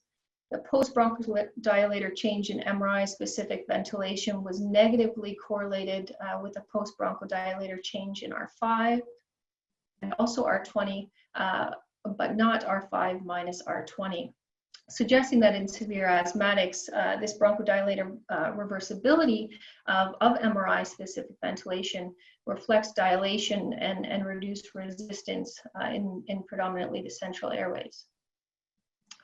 Switching over now to relationships with respiratory system reactants, baseline or pre-bronchodilator, MRI-specific ventilation was positively correlated with X5 and negatively correlated with AX. And again, our non-expert interpretation of this relationship, or perhaps our oversimplified interpretation, is that that MRI-specific ventilation may also reflect parenchymal stiffness or lung de-recruitment.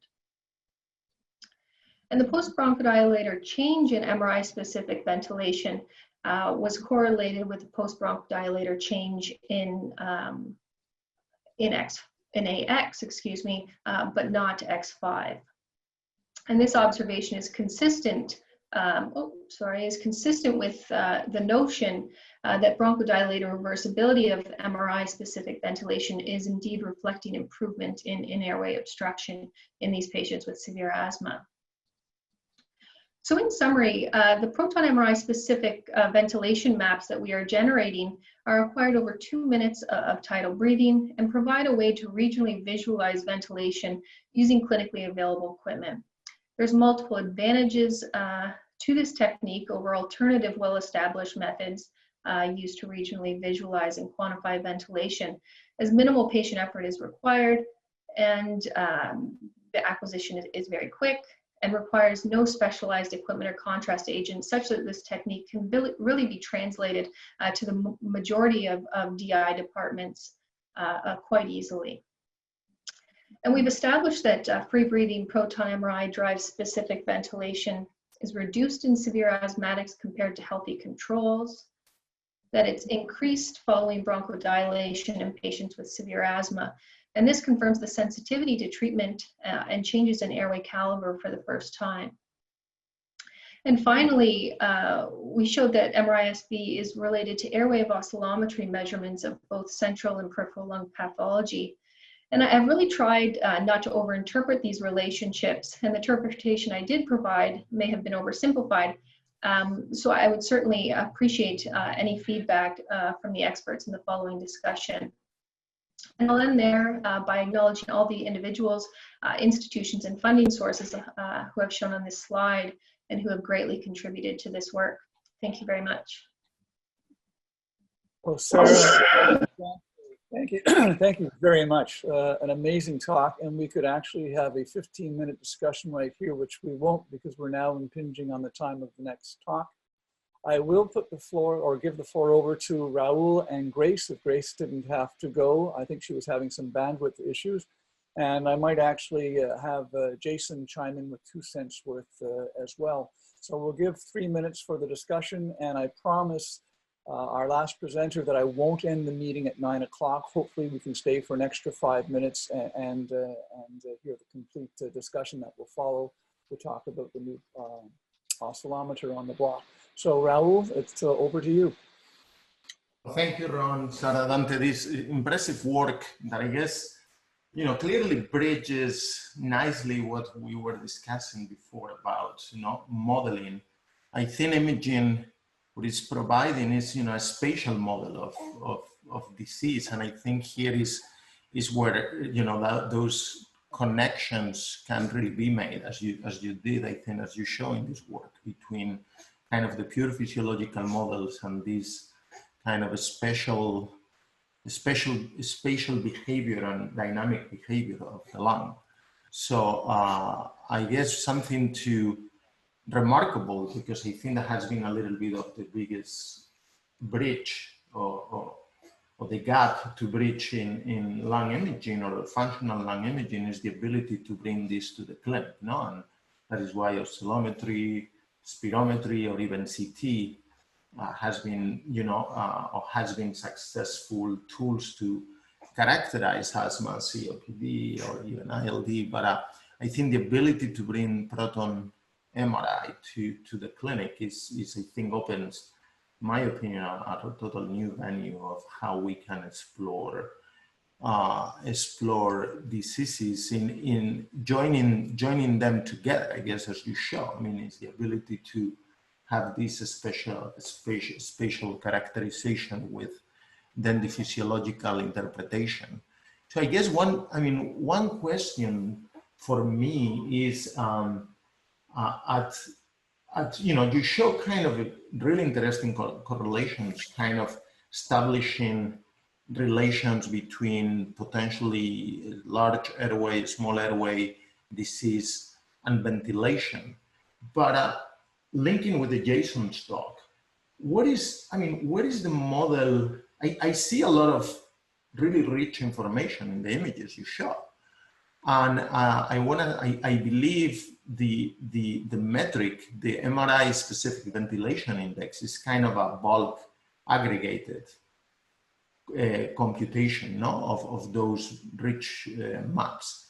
I mean, one question to me is how can you model those images to provide sort of a much richer characterization that might give you, might create a parallel phenotypic sort of assessment of the image as you probably, as you see in oscillometry. Is this, I mean, is this something that, you know, is any push in this direction? Yeah, yes, certainly. That's, I think, really a logical next step. First of all, to better understand what we're seeing and to extract more of the detail that may be relevant to lung physiology that we're capturing in these images. So that's certainly on the horizon for our future work and next steps to better understand and better extract some of the information that's buried in these images. This was really just a very superficial whole lung quantification of, I think, what a lot more information is buried in the data that we're acquiring. Yeah, because maybe Jason can speak to that, but I'm very intrigued about the heterogeneity that, or the variability you see in those maps and how they might link to those complex models that, you know, Jason barely touched upon in the last part of his talk.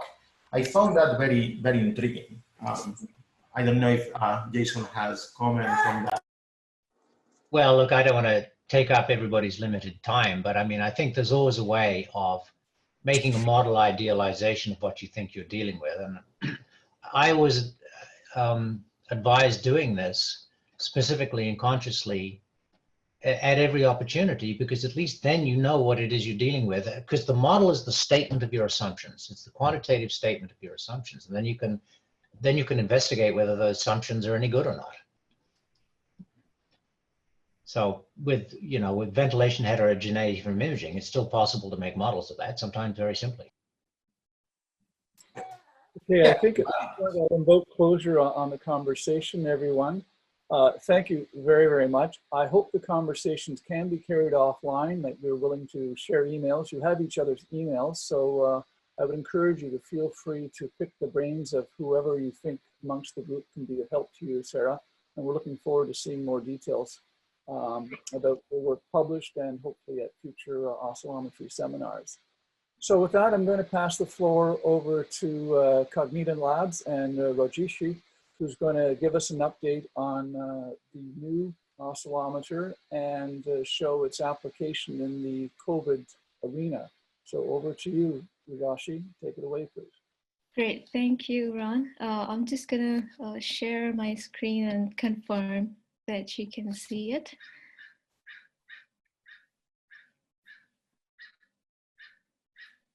Perfect. We have your presentation mode. Okay, great. So thank you very much for conducting this webinar and having us here to present. And just a little bit intro about me. I'm Rajeshi Biswas. I'm the Chief Scientific Officer at Cognita Labs. And my background is actually in electrical engineering. I did my PhD from Rice University in Houston, Texas. But there I was mainly focusing on the lung deposition of aerosols for the 7 years that I was there. And during that time, I co-founded the Cognita Labs company with my colleagues who were actually working on forced oscillometry. So now currently at Cognita, I'm taking the lead in the work that we do with our clinical collaborators. And today I'm going to be talking about one of the studies we just started for COVID-19 monitoring with the FOT device, the PulmoScan, which you can see on our screen. And and in fact, the study was really rapidly deployed in a couple of months ago, and every day we are all learning more about this puzzling disease. But one thing that is quite clear is that for some patients, we see that they get affected very severely because of the COVID-19 infection. Some of them are hospitalized. Often they develop complications like ARDS overnight, pretty much. But then you have another huge section of the population which is asymptomatic. And we don't exactly know if they have any internal lung damage. We do have some studies that, initial studies that they did some CT scans, and it did show some lungs tissue scarring in the form of ground glass opacities. And I think that kind of shows that it's possible that there is some inflammation or fluid or debris in the lungs that could be causing airway stiffness. The idea is that there seems to be some underlying lung damage, whether it's asymptomatic patients or the severely affected ones. And in fact, from what we learned from the early 2000s with the other SARS outbreak, was that many patients who were followed for about 15 years, they saw that the CT scan still showed abnormality even after 15 years post the recovery from the infection. And for many of the patients, they did have significant pulmonary function loss, which also took 15 years to recover. And in some cases, it didn't actually completely recover. So the main point here is that this disease, COVID-19, seems to affect the lungs, but differently for different people. And our clinical collaborators were really interested to know, does lung function monitoring, would that be able to tell us more about how the infection is affecting people? The only problem now is because of the viral nature of this disease, that there are challenges in the current mechanisms of lung monitoring. Particularly, there are concerns about the traditional spirometry being an aerosol generating procedure, so there could be a risk of cross-contamination. And then if you think about it, from what we are learning about the disease, is that a lot of patients get very sick, and it might be very difficult for them to perform a quality spirometry test. So in that way, the traditional PFTs do seem to be not scalable or feasible for this particular disease. And even though CT scans are showing a lot of information about the lung tissue scarring, but then again, it's not really scalable. Maybe it could be used for monitoring long-term damage. We do once every few years, but I think so. Particularly for this disease, it may be not logistically possible. So our collaborators thought, we have FOT, the forced oscillation technique. Why not look at that and see if it could tell us something about the infection and any changes to the lungs because of the disease.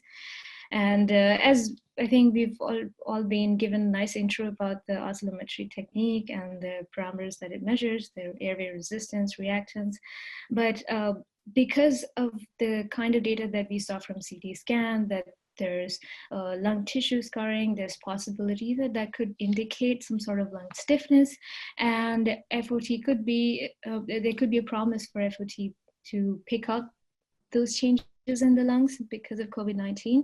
So, and there's a bit of prior work also in ARDS and these kinds of lung complications where FOT parameters show correlation with how the disease progresses. And in fact, in the previous talk also, we saw similar to this. In fact, we have also some prior work that showed that sometimes FOT parameters are also used as a guide for setting ventilation parameters for the patients. So, but not in COVID, obviously. These are in the pre-COVID era. So from the data that we have, we do see some backing for our hypothesis that FOT could be used as a measurement for lung impedance in COVID-19. And it's also likely safer because it doesn't obviously involve in any forced expiratory maneuver. It's just simple tidal breathing through the antiviral filter. So that also gives us some advantage in that.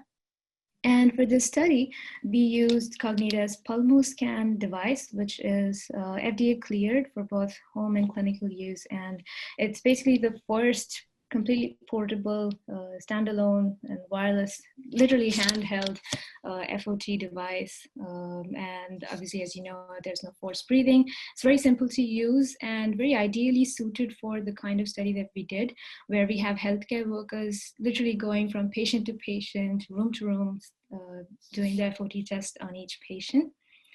So it's meant to be easily deployable in the field to make these oscillometry measurements, and it also allows us to sort of view and analyze the data remotely because it's cloud supported.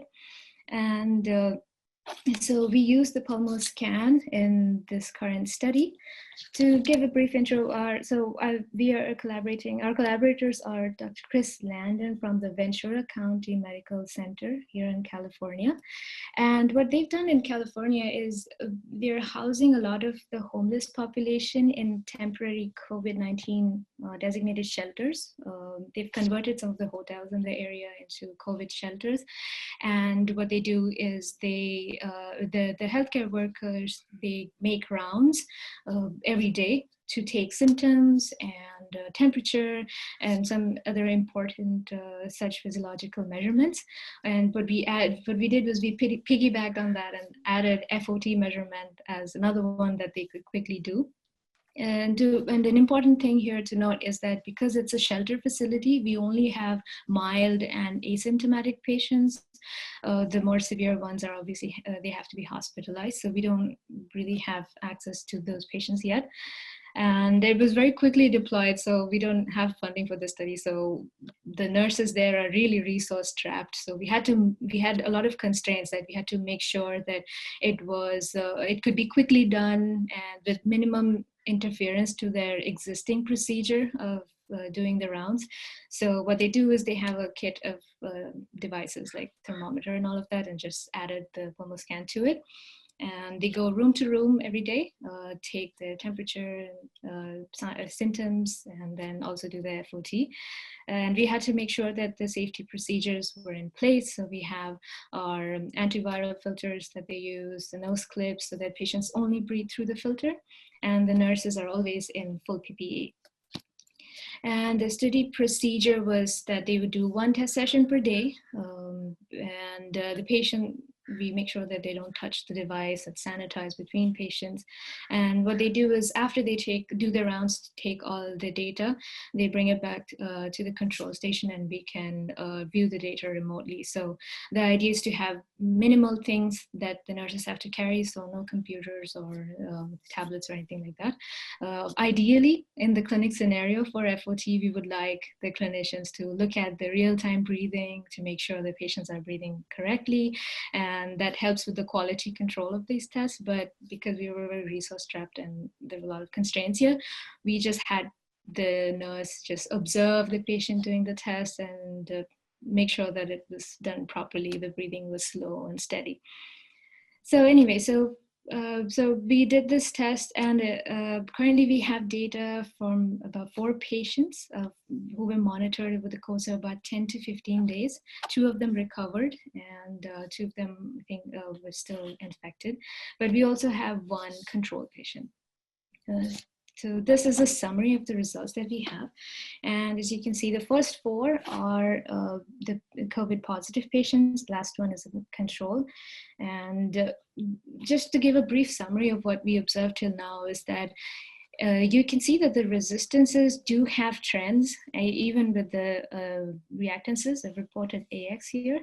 For example, with the first patient, he was actually asymptomatic throughout, but we do see significant changes in the resistances over time. They were monitored for 10 days, and high variability in their resistances and reactances. For patient number 2, there was a big spike on day 3, which then recovered by the time they recovered from the disease. And for the other 2 patients, again, high variability. And it was quite elevated numbers for the whole duration. They still have mild symptoms, but they haven't recovered yet. And for the last patient, last subject was a control, so they didn't actually have COVID, but it shows that we have very small changes and pretty much very flat data. There's low variability compared to the ones who were infected. And to give a sense of what the data looks like over time, I have graphs for a couple of patients here. So this is the patient one who's asymptomatic. And as you can see that there's some downward trend from day 1 of their testing to day 10 when they recovered. But because they were asymptomatic, we actually didn't have any outward symptoms, although we do measure some changes in their lung impedance, and both in resistance and reactance. And for patient 2, we saw that there was a big spike on day 3, which then recovered by the time they day 15 rolled in, and they recovered from the disease. And that was the same that we saw the spike both in the resistances and the reactances.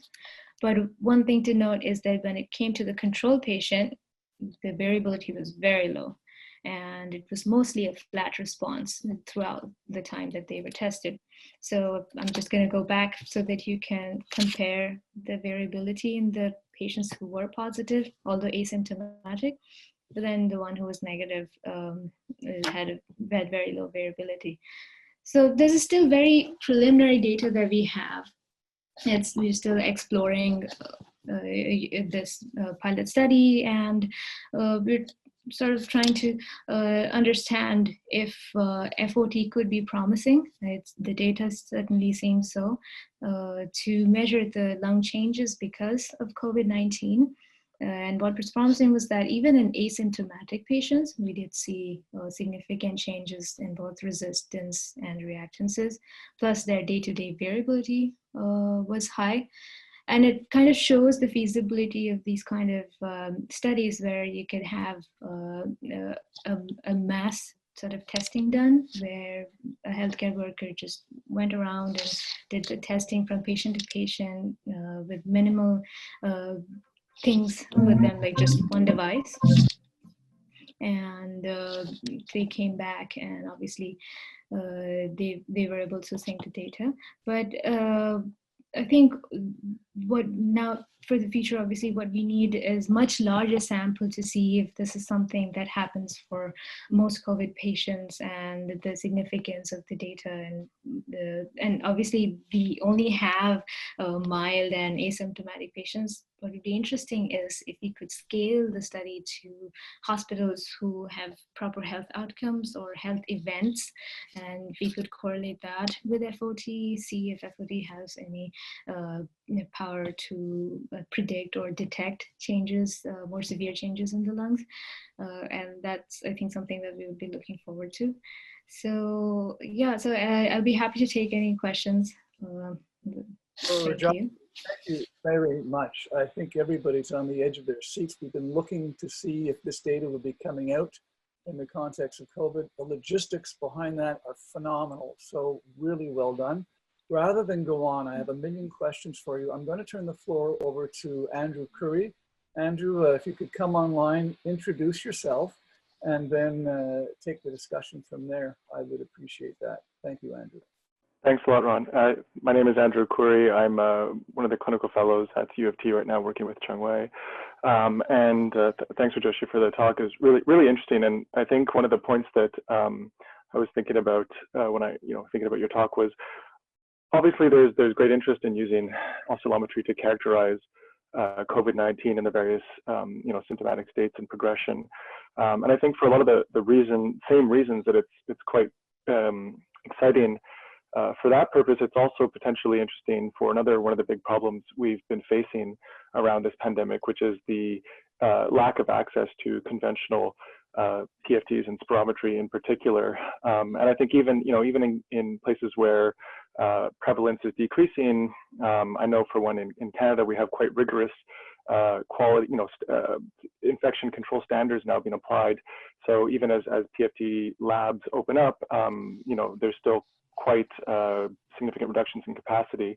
And, we recently wrote a review, Chung Wei and our Airways group here, about looking at some of the alternative options to conventional spirometry during this time. And I think one of the things we were most excited about was oscillometry, not only for the potential benefits in terms of it not being an aerosol generating procedure, but also even beyond COVID, having more interest in some of the utility for oscillometry, where it might even be more sensitive than spirometry for a lot of situations. And that might even be the case in some of the COVID data you're showing.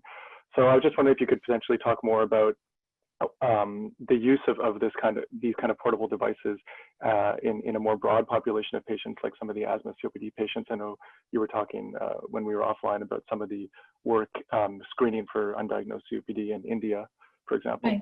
Right. Sure. Yeah. So definitely, and in fact, when we were talking with our clinical collaborators, they were interested initially in doing PFTs for COVID-19, but now that we have the alternative with the FOT plus, because of the promise that COVID-19, it seems that it's affecting the lung tissues more, maybe oscillometry is more sensitive to these changes than PFTs. So definitely they are more excited about using this the oscillometry technology. But even with their clinical practice, I think a lot of them are looking into if oscillometry could be a way to measure even for the regular respiratory cases such as asthma, COPD. And like you mentioned, we've done some preliminary clinical studies with our partners. Actually, in India, we have our clinical partners who have a different use case for this kind of device. So there they have, they often have cases where they need to do mass screening. So there are a lot of undiagnosed COPD patients in remote locations like villages, where they literally have a healthcare worker puts devices in their bags like blood pressure monitor and other such portable diagnostic equipment, and then they go around the village and test like 100 patients a day. So for that purpose, we cannot, so in that case, we don't really have a trained technician who's doing these rounds. So we need the test to be easy, simple to be done. And again, the portability of Pulmoscan helps. So they went around and screened 1,500 patients for lung abnormalities. And that kind of use case scenario now gets opened up for oscillometry because of the portable nature of the device. And definitely for the regular clinic use case, if because there are concerns with the PFTs, I think it is promising now that oscillometry seems to be more, physicians seem to be more receptive to FOT because and there's tons of data on COPD as well, that it could possibly be more sensitive to small airway changes and therefore be more useful for COPD. So it does open up a lot of possibilities now with the portable and mobile testing, as well as for the regular clinic use case. Great. Andrew, you might want to comment on some of the work you guys have done in Toronto to also show heightened sensitivity of oscillometry compared to spirometry in the setting of your post-transplant.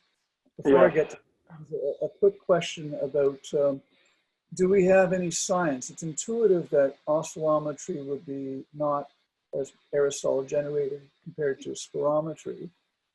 It's one thing to say it and believe it, but do we actually have any scientific evidence that would support it? I think that's a big lacune that could easily be filled. So I see that as one of those urgent needs in oscillation mechanics research at this point in time to go forward into the clinical arena, both in COVID and post-COVID eras. Yeah, absolutely. Yeah, I do think that's very urgent need to get some data that shows just how much risk there is with oscillometry and the regular PFTs. I think intuitively, like you said, it makes sense, but I think it'd be good to get some research data on that as well. I agree with that. And I would urge the other industry members present at the seminar to consider it. I think it's in the interest of everybody. The market share in the oscillometry world is potentially 1 billion individuals. So I think cooperation rather than competition is the key to successfully deploying oscillometry in the current practice, and getting a study like that up and running quickly would help. So industry, I hope that you will be able to help, because when we write to peer review grant organizations, we usually get back, well, what is oscillometry? What does it mean? Reject. And they go on to the next one. But Andrew, over to you. Yeah, sorry, you just want me to talk a little bit about the post-transplant stuff? Yeah, just to give people the heightened sensitivity that you guys are seeing. Yeah, of course. So I mean, so I'm not personally involved in that research at this point, but more Changwei's area. But certainly, I've read over some of it, and I think there is a lot of promise for oscillometry, in particular in identifying episodes of acute cellular rejection post-transplant earlier than we've conventionally been able to with spirometry. And also, you know, there's a whole area of research in CLAD as well, where it's been seen as kind of a interesting outcome versus, again, conventional spirometry, which might be just insensitive to the early changes in the peripheral airways. Good. I just wanted to highlight that to industry, to tell them that across different disease categories, using different devices and different groups, we're seeing the same sort of signal. And I think that argues to the robustness of the technology. If there are any other parting thoughts from anybody before we go, I think I will end the meeting. We've gone actually 9 minutes over time, so I thank everybody who stayed. I know some of you had to go because of other commitments. I really would like to thank all the speakers for their excellent presentations. Thank the industry, both in terms of devices and therapeutics, for their contributions. Instead of funding the supper, which I guarantee is a lot more fun, we will have a website where all of this information will be archived thanks to their generosity. And look out for messages from me in the coming weeks, both to pick on you as individuals to give presentations, and hopefully put together at least 2 more seminars, which will be as interesting and as pertinent as this one was, if I can give myself a compliment. But I think looking at having listened to the talks, I am really pleased that we did not decide to forego the seminar because of the COVID, and despite the challenges I had earlier this morning scrambling to make sure everybody had a link, I think the Zoom platform worked reasonably well.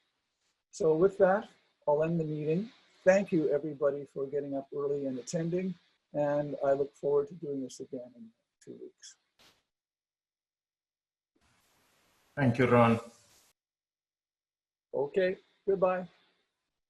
Thank you, Ron. Bye-bye.